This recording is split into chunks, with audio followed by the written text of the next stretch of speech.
C'est désormais officiel, nous allons avoir pour le titre intérimaire. Bon, la carte est quand même chargée les gars, la carte est quand même chargée mais c'est pas ce à quoi on s'attend. Elle est chargée. Elle est chargée. Non, voilà. Elle est chargée.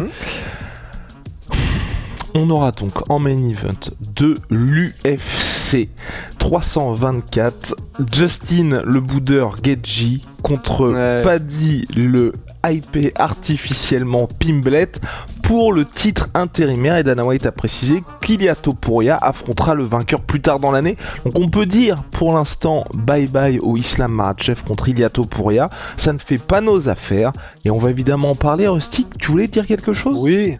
Bah, on peut aussi en profiter pour dire à Arman d'aller se faire foutre. Du coup, j'ai l'impression. Oui, on va lui dire calmement. Je sais pas ce qu'il a fait. Salut, je Arman. sais pas s'il faut que, je sais pas s'il faut qu'il fasse une Bill Clinton à Dana White, mais c'est impressionnant ce qu'il prend là, Arman.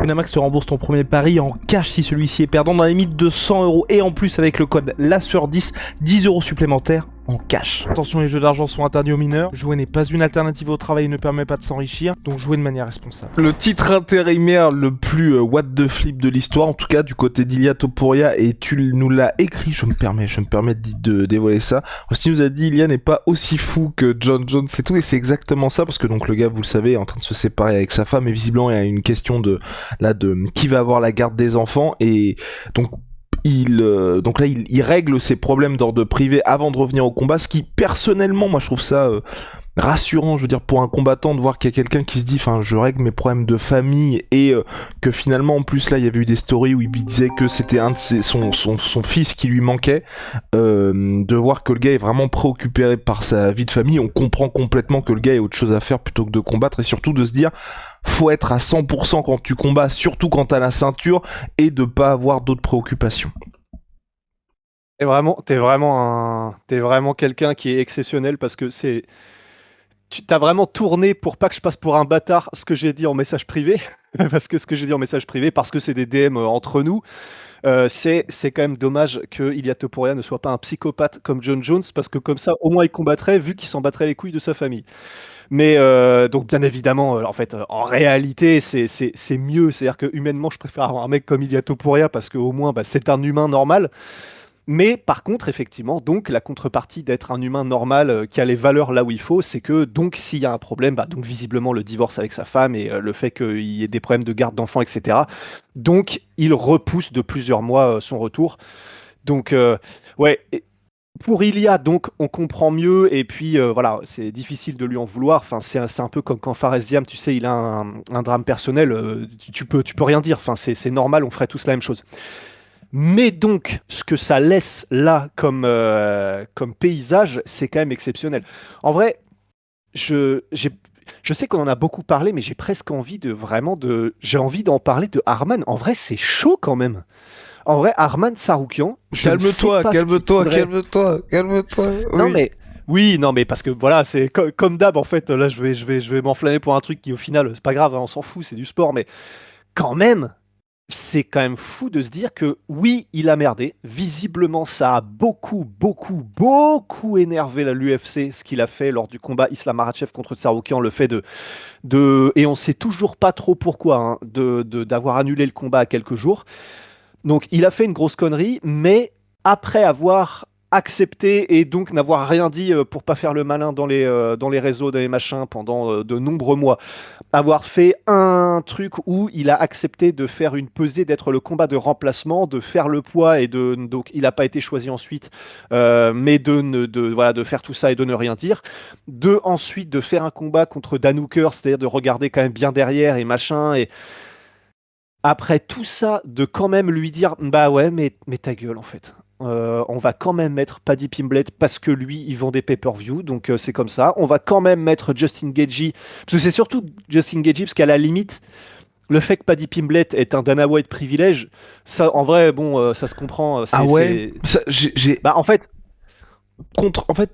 Personnellement, contre Ilia Topuria, je peux comprendre, parce qu'il y a une histoire entre les deux, c'est un peu comme quand Alex Pereira, honnêtement, je pense que s'il n'y avait pas eu Israël Adesanya champion, je pense qu'il n'aurait pas eu ce chemin autant facilité vers la ceinture. Contre Ilia Topuria, t'avais une histoire entre les deux.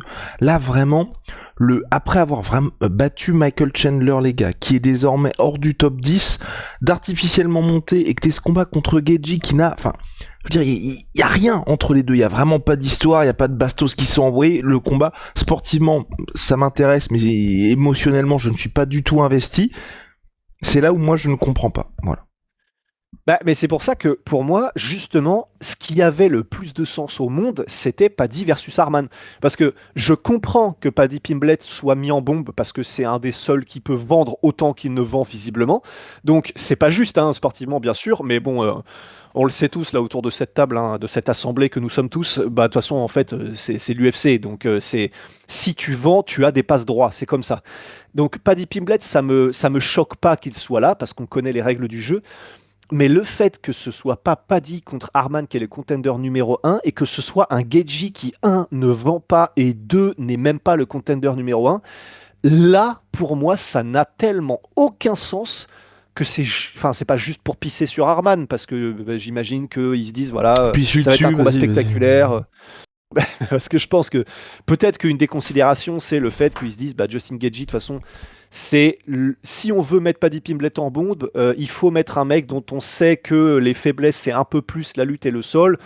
Bon, si on veut donner le plus de chances possible, ça veut pas dire que ça va marcher, hein, mais le plus de chances possible à Paddy Pimblett de continuer son petit bonhomme de chemin en lui en... Tu sais, mais vraiment, c'est comme si tu fais une randonnée, t'as des trucs partout, des cailloux qui peuvent faire mal, t'as un mec qui passe devant toi dans la randonnée et qui t'enlève tous les petits cailloux qui pourraient faire mal. C'est vraiment ce que fait l'UFC à Paddy Pimblett.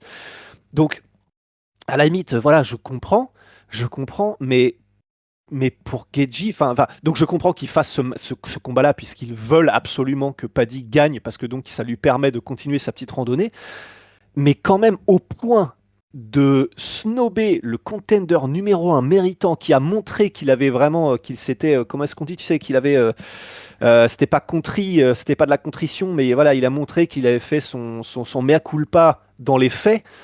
C'est d'une violence envers Arman, c'est chaud quand même. Ouais, mais puis quand même, je veux dire, Geji, ça reste Justin Geji, et à mon sens, même s'il y a un chemin clair vers la victoire pour Paddy Pimblett, faut pas oublier que le gars ne perd que contre les tout meilleurs. Il ne perd que contre les tout meilleurs.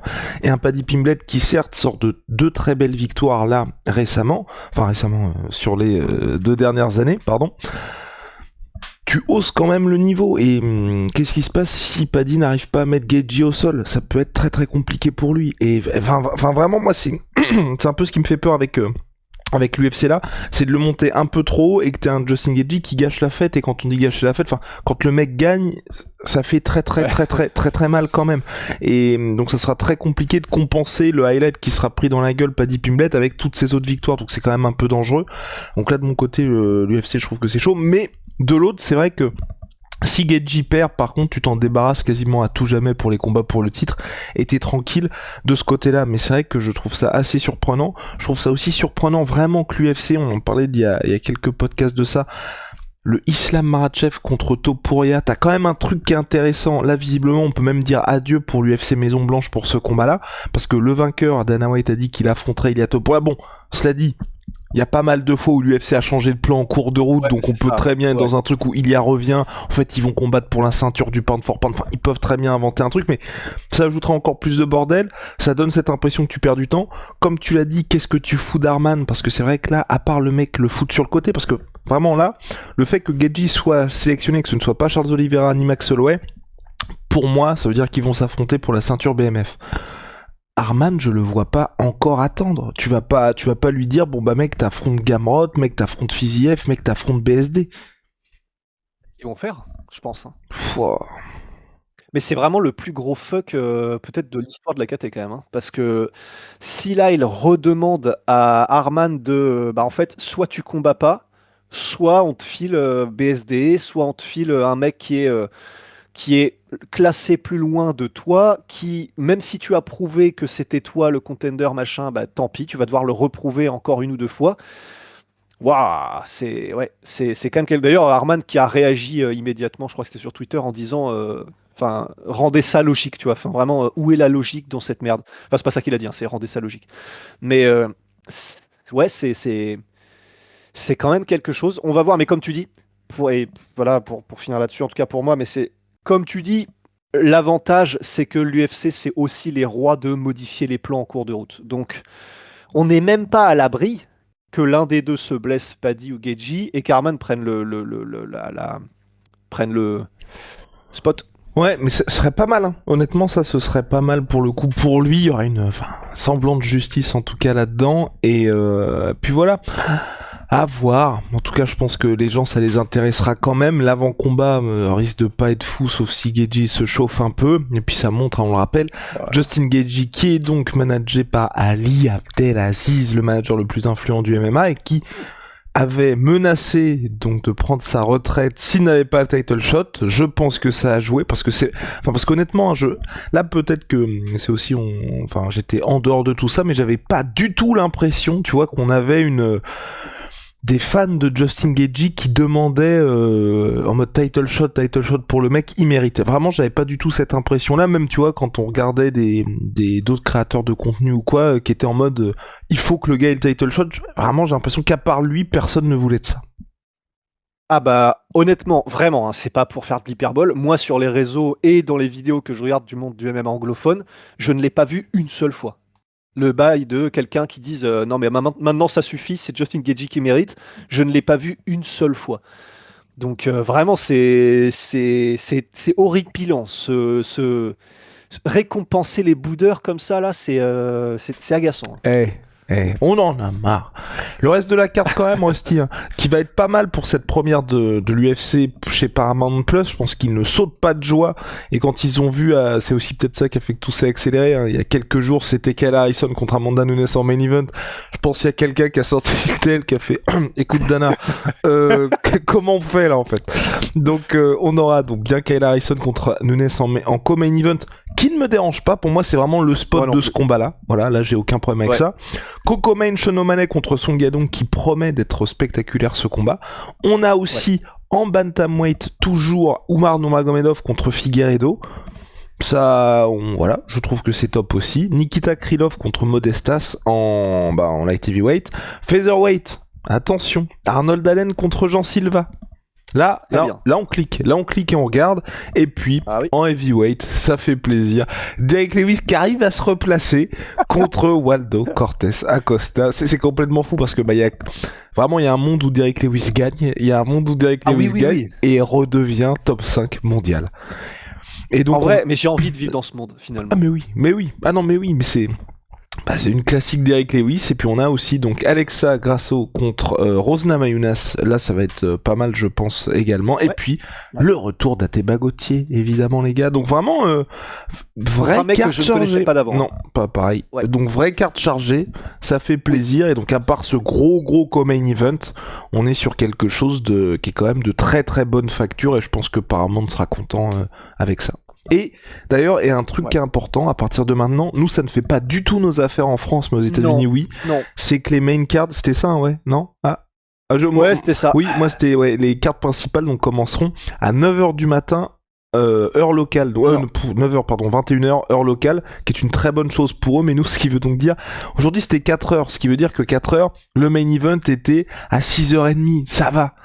Maintenant ce sera 1 heure de moins, donc ça va encore plus niquer vos nuits. Génial, on est ravis. Bah là, en fait, c'est putain. Tu sais que c'est horrible parce que du coup, j'étais en train de mater la vidéo sur le sujet de Ariel Helwani ce matin et il fait donc c'est bien. Et en plus, il dit dans la vidéo, donc c'est la Breaking Dana White Announces machin 324, 325. Et il dit en plus, c'est génial pour les fans européens puisqu'il y a un changement d'horaire qui fait que du coup, ce sera cette fois-ci à 9 p.m. Eastern Time. Donc là, je me dis, ah ok, bon bah cool. Si Ariel Helwani dit que c'est une bonne nouvelle pour nous, je vais m'empresser d'aller voir dans quel sens se fait ce changement d'horaire. Et en fait, non, c'est donc 1 heure plus tôt chez nous, ce qui fait que là, tu n'as donc plus le choix. Ça t'explose ta nuit en fait, parce que donc ça devient maintenant vraiment littéralement en plein milieu de la nuit, parce que jusqu'à maintenant si tu voulais ne regarder que le main event, tu te mettais un petit réveil à je sais pas 5h30 6h si tu voulais avoir le co-main ou machin. tu te couches tôt le samedi soir, ça te fait un truc bien calé comme ça, bien organisé. Bah là, si tu veux la main card de te lever à 3 heures, bon, là vraiment on se fait fumer un peu, hein. C'est-à-dire que va falloir les gars commencer le samedi soir à se coucher à 19h, hein. Ça fait plaisir.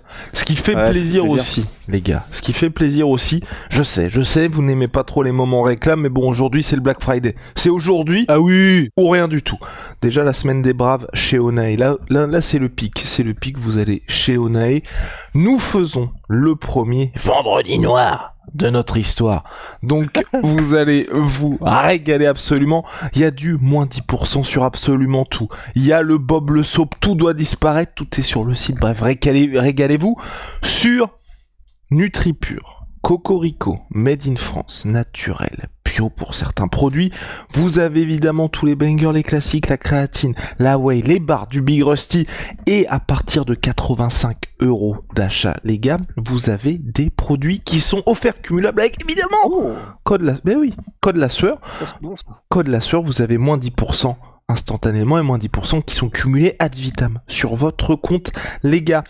Vous avez également, bon bah voilà, on ne les présente plus, on est habillé, on ne voit que ça. Wicked One, là aussi Cocorico, code la sueur, vous avez moins 20% chez eux. Et enfin, parce qu'il faut vous laisser tranquille, Holy Moly, révolution dans les boissons énergisantes, thé glacé, boissons de réhydratation, milkshake et j'en passe, il y a toujours des nouvelles saveurs. Pour le Black Friday, ils ont sorti des nouvelles choses que Rusty vous présente. Voilà. Vous êtes bien. Je sais pas si je l'ai dit, mais pour votre première commande, vous avez code la sur 5 moins 5 €. Si vous avez déjà commandé chez eux, code la sur 10, moins 10%. Qu'attendez-vous? C'est un peu comme quand l'UFC se dit, bon, les gens ne l'ont pas demandé, mais il faut qu'on officialise Diego Lopez contre Alexander Volkanovski, volume 2. Ils ont osé. On en parlait avec Rusty hier. Honnêtement, vraiment, on prenait des pincettes de fou. On se disait, on a vu un mec sur Twitter qui a balancé ça. En vrai, ça paraît, oh là, regardez-le, oh là là, je ne l'ai jamais vu comme Non, ça. mais- Et ils ont Non osé. mais t'imagines le manque de respect pour Volkanovski. Mais en plus, ce qui est terrible, c'est que vraiment, c'est Volkanovski, c'est un des meilleurs, si ce n'est voilà, top 2 chez les featherweight des GOAT, top 2 ou top 3 si on considère qu'il y a Ilya, mais il n'y est pas resté beaucoup, Ilya, donc c'est difficile. C'est donc un événement organisé en Australie, tu es le main event, et visiblement, ça risque d'être son dernier combat, hein, avant la retraite, si j'ai bien compris, il y a des chances de lui foutre un gars qu'il a déjà battu, où il n'a rien à gagner, rien, plutôt que les deux invaincus qui se tirent la bourre juste derrière, dont un Dagestanais que personne n'arrive à battre, Movsar Evloev, et un Leron Murphy qui est en pleine bourre et qui vient de sortir d'un truc sur coup de pierre tourné, là, coup de coude. Vraiment, à ce point et de manière aussi évidente, et même pas, ils s'en cachent même pas, de juste parce que j'imagine qu'ils essaient, je ne sais pas, je suppute, j'imagine qu'ils ont des négociations avec Paramount au Mexique, ou j'en sais rien, mais de vouloir absolument qu'il y ait un Mexicain sur la carte au point encore une fois, de pisser sur ton champion comme ça, de Volkanovski, oh la vache! C'est. Ouais, là encore, la montée. Ouais. Putain, t'as du dévers là, hein. Mais surtout qu'il n'y a rien, enfin vraiment, il n'y a rien sportivement, je vois pas comment ça peut se passer.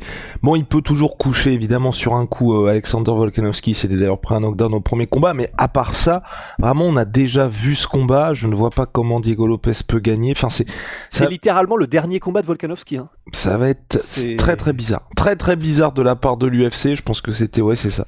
Ils ont dû soit marché mexicain, soit ils ont vu les métriques, ils se sont dit bon bah que ce soit Evloev ou Leron Murphy, ça va être très compliqué pour nous. Donc on remet Diego Lopez, ça n'a aucun sens. Vraiment ça n'a absolument aucun sens. Ou peut-être aussi qu'ils se sont dit bon bah voilà, de toute façon c'est la dernière de Volkanovski, on célébrera ça comme ça, peu importe l'adversaire. Ouais, à suivre. En tout cas, Leron Murphy était particulièrement irrité sur les réseaux sociaux, à raison. Voilà. Tu m'étonnes. Bah, ce que j'espère juste, moi, c'est que ils ont. Parce que Volkanovski, c'est un des combattants les plus intelligents, enfin, même pas que en mode intelligent MMA, mais intelligent de manière générale.